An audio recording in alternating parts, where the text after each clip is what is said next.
Kabupaten Moreini.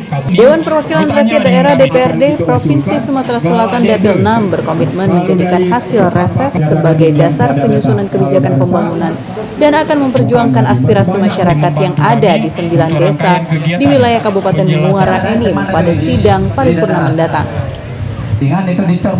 Pada akhir reses masa sidang ke-4 tahun 2025, di Kecamatan Kelekar dan Kecamatan Belida Darat, berbagai keluhan dan harapan masyarakat disampaikan kepada anggota DPRD Provinsi Sumsel Dapil 6 seperti kelangkaan pupuk bersubsidi dan infrastruktur. Menurut anggota DPRD Sumsel dari P3 Ahmad Palo dan PKB Muhammad Chandra, hampir di 9 yang menjadi lokasi reses mengeluhkan masalah sulitnya mendapatkan pupuk bersubsidi serta pembangunan infrastruktur yang belum tersentuh.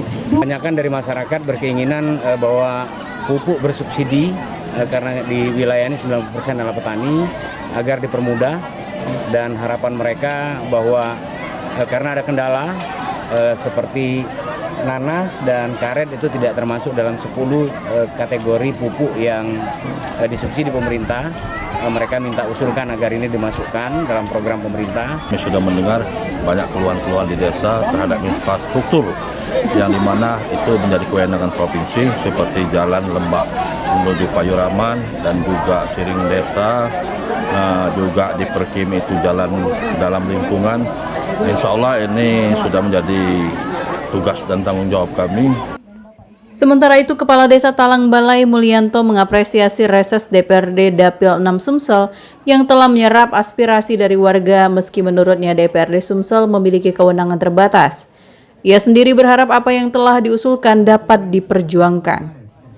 Selaku warga masyarakat Desa Talang Balai, Kecamatan Belida Darat, Kabupaten Muara Enim, merasa syukur bangga dan memberikan apresiasi yang setinggi-tingginya kepada anggota DPRD Provinsi Sumatera Selatan yang sudah terjun langsung, melihat langsung, berbicara, berkomunikasi langsung dengan masyarakat terkait dengan permasalahan-permasalahan yang ada di desa. Reses kali ini dikoordinatori Ganjar Iman dari Partai Nasdem dengan anggota Muhammad Chandra, Partai PKB, Ahmad Palo, P3, Ismail Hairul Pala, Demokrat, M. Muaz Ar-Rifki, PKS, Dwi Septaria, Gerindra. Dari Muara Enim, Sumatera Selatan, Berry Brima iNews melaporkan.